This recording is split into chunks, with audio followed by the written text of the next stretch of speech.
মাননীয় প্রধানমন্ত্রীকে বলবো, আপনি চতুর্দিকে শত্রু রেখে দেশ পরিচালনা করতে পারবেন না। আমরা হলাম আপনার প্রকাশ্য শত্রু, যা বলছি মাইকে বলছি, কিন্তু আপনার আশেপাশে যারা আছে তারা হলো অপ্রকাশ্য শত্রু। অনেকে আছে যারা বিদেশ থেকে টাকা পায়, বিদেশ থেকে তাদেরকে পরামর্শ দেওয়া হয় এবং আপনাকে বিপদগামী করে। আপনার প্রথম এবং প্রধান কাজ হচ্ছে বাংলাদেশে যারা বিদেশি গুপ্তচর আছে তাদেরকে বের করা। তাদের দ্বারা আপনি ক্ষতিগ্রস্ত হচ্ছেন, দেশ ক্ষতিগ্রস্ত হচ্ছে। এখানে যে সংস্কারের কথাগুলি হচ্ছে, আমার মনে হয় বেগম জিয়ার ছেলে হিসেবে, শহীদ রাষ্ট্রপতি জিয়ার ছেলে হিসেবে এটা উদ্যোগ নিয়ে আপনার করা উচিত। আপনি ইতিহাসের একজন নেতা হয়ে থাকেন, এটার আপনার ক্ষতি হওয়ার কিছু নাই। শুধু একটা জায়গায় আপনার অসুবিধা হতে পারে যে আপনি প্রধানমন্ত্রী থাকলে দলের প্রধান থাকতে পারবেন না। এটা ছাড়া আমি কোনো জায়গায় আর কোনো সমস্যা দেখি না। ওটা নিয়ে আপনি আলোচনা করেন 11 দলীয় কোজোরের সাথে। বাকিগুলি যত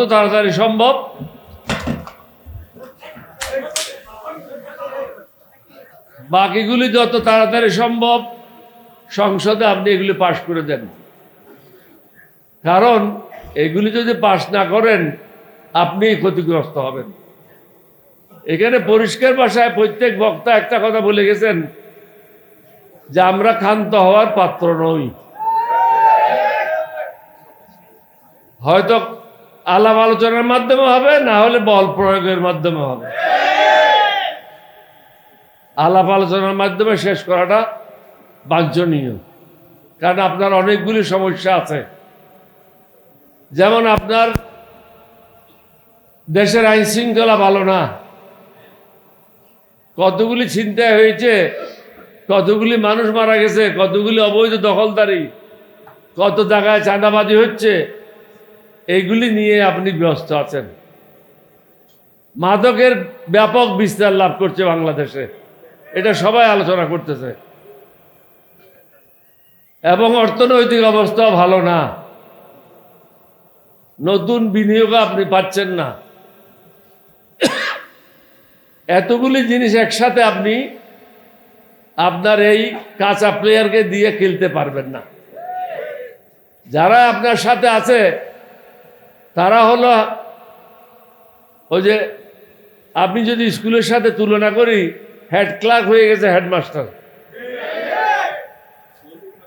ডেপুটি সেক্রেটারি হয়ে গেছে মন্ত্রী। এখন যদি ডেপুটি সেক্রেটারি মন্ত্রী হয় তাহলে দেশের কি অবস্থা হবে বলেন? আপনি কিন্তু খুব ভালো অবস্থানে নাই।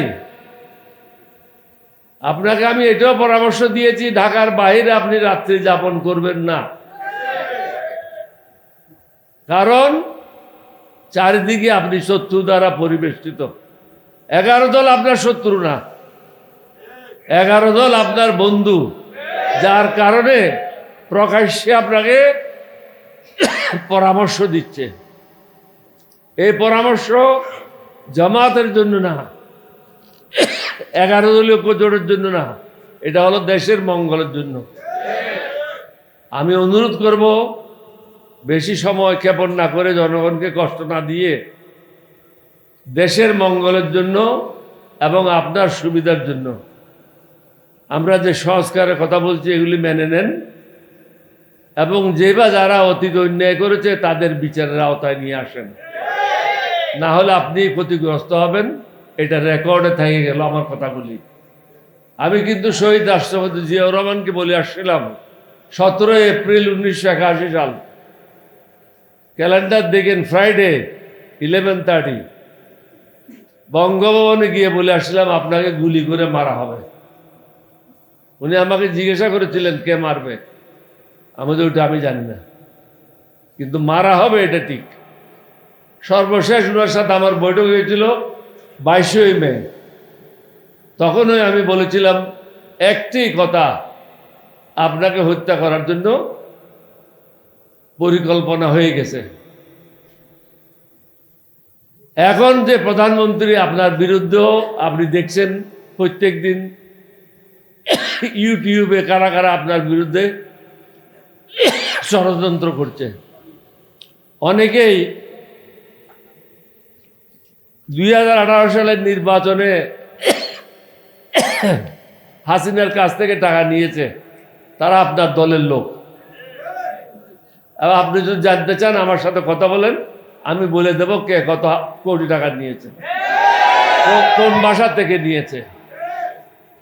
সুতরাং যারা আগের স্বামীটার সাথে বেইমানি করবে না, আপনি হলেন দ্বিতীয় স্বামী, তারা প্রথম স্বামীর সাথে বেইমানি করবে না। আপনাকে সতর্ক থাকতে হবে এবং আমরা যেটা চাই, পুরা জাতি যেটা চায়, সেটা আপনাকে অবশ্যই করতে হবে। এটা না করলে আমরা আপনাকে বল প্রয়োগ করে এটা করার জন্য ব্যবস্থা গ্রহণ করব। সুতরাং এখন এটা আপনার বলটা আপনার কোর্টে, এটা আপনি কিভাবে করবেন এটা আপনার সিদ্ধান্ত নেন। অর্থনৈতিক অবস্থা ভালো না, আইন শৃঙ্খলার অবস্থা ভালো না, শিক্ষার পরিবেশ ঠিক নেই, স্বাস্থ্যসেবা ভঙ্গুর, চারিদিকে হাহাকার, গরিব মানুষেরা যাদের নিত্য প্রয়োজনীয় দ্রব্যমূল্যের ঊর্ধ্বগতির কারণে সুন্দরভাবে জীবিকা নির্বাহ করতে পারছে না। কিছু লোক আমাকে বলেছে আজকে একটা কথা বলার জন্য, সেটা হলো পেনশন। কত বড় অন্যায় কাজ! আপনি প্রধানমন্ত্রী হিসাবে গত 15 বছরে যে সমস্ত অফিসারদেরকে বের করে দেওয়া হয়েছে চাকরি থেকে অন্যায়ভাবে, তাদেরকে আপনি প্রমোশনও দিচ্ছেন, টাকাও দিচ্ছেন। কিন্তু একটা বিষয় আপনি দেখেন নাই, হাসিনার আমলে বা এর আগে যারা 100% পেনশন বিক্রি করে ঘরবাড়ি করেছে, আখের গুছিয়েছে, তাদেরকে পুনরায় 100% পেনশন দেওয়া হয়েছে। এটা চরম অন্যায়। অথচ যারা 50% বিক্রি করেছে তাদেরকে 100% দেওয়া হয়নি। যারা 100% বিক্রি করেছে তাদেরকে 100% দেওয়া হয়েছে। যারা 50% বিক্রি করেছে তাদেরকে 50% দেওয়া হচ্ছে না। আমি অনুরোধ করব আপনি এই বিষয়টাও দেখেন, কারণ আমরা চাই মানবতার বাংলাদেশ, সুশাসনের বাংলাদেশ এবং সকলের জন্য একটা সুন্দর বাংলাদেশ। আপনাদের সবাইকে ধন্যবাদ। বাংলাদেশ জিন্দাবাদ। আসসালামু আলাইকুম ওয়া রাহমাতুল্লাহ। সম্মানিত সুধী মণ্ডলী, পর্যায়ে ধন্যবাদ জ্ঞাপন 11 দলের সম্মানিত সমন্বয়ক ডক্টর ASM হামিদুর রহমান আজাদ, সাবেক এমপি। অবগত আছেন 2024 সনের 18 জুলাই ধানমন্ডি 27 নম্বরে আমার একমাত্র ছেলে ফারহান ফাইয়াস, সে ঢাকা রেসিডেন্সিয়াল মডেল কলেজের তার সহপাঠীদের নিয়ে, সে ছিল একাদশ বিজ্ঞান বিভাগের মেধাবী ছাত্র। সে যেহেতু সায়েন্স ক্লাব, ইয়ত ক্লাব করতো, সুতরাং তার অনেক কানেক্টিভিটি অনেক ছিল। সে সেন্ট জোসেফ এবং রেসিডেন্সিয়াল মডেল কলেজে তার জুনিয়র ভাইদের নিয়ে সে আন্দোলনে সামিল হয়েছিল। 16 তারিখে আবু সাঈদ যেদিন রংপুরে শহীদ হয়, সেই দিনও সে আড়ংয়ের সামনে থেকে তার ছোট ছোট ভাইদেরকে নিয়ে গণভবনের সামনে অবস্থান নিয়েছিল, মানিক মিয়া এভিনিউতে অবস্থান নিয়েছিল। 16 তারিখেই ওকে ফ্যাসিস্টরা টার্গেট করে ফেলে, যার পরিপ্রেক্ষিতে 18 তারিখে ওকে টার্গেট করে একদম ওর বুকের মধ্যিখানে গুলি করা হয়। একটি মাত্র বুলেট ওর জীবন প্রদীপ কেড়ে নেয়। সেই থেকে আমার পরিবার পুরো ট্রমাতে আমরা আছি। এখন সেই জুলাই মাস আমাদের সামনে, জুলাই মাস আসলেই আমাদের এই ক্ষতটা আরও বেড়ে যায়। আমি শুধু আজকে বেশি কথা বলবো না, যে 24 জুলাই আমার ছেলে জীবন দিয়ে দেশকে স্বৈরাচার বিতাড়িত করেছে, সেই সময় ছিল আশুরা, মহরম মাস, অর্থাৎ 10ই মহরম আশুরা, তারপরের দিন 11ই মহরম আমার ছেলের জীবন প্রদীপ কেড়ে নিয়েছিল ওরা। সেই মহরম মাস এখনও চলতেছে।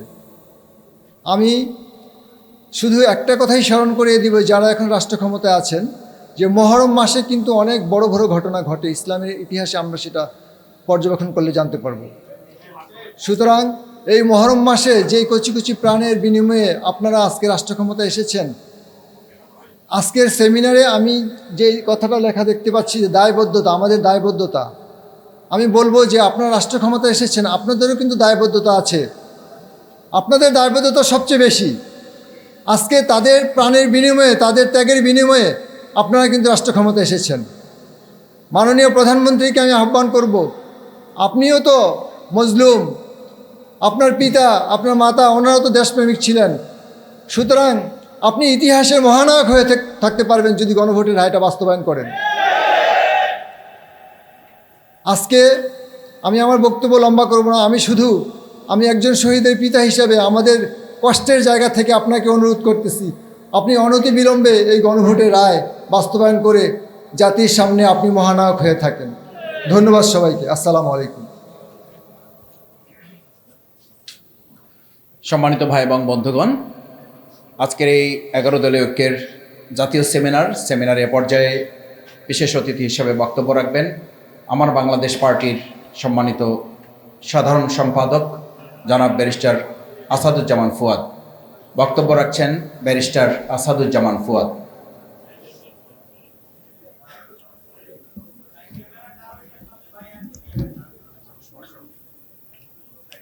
বিসমিল্লাহির রহমানির রহিম।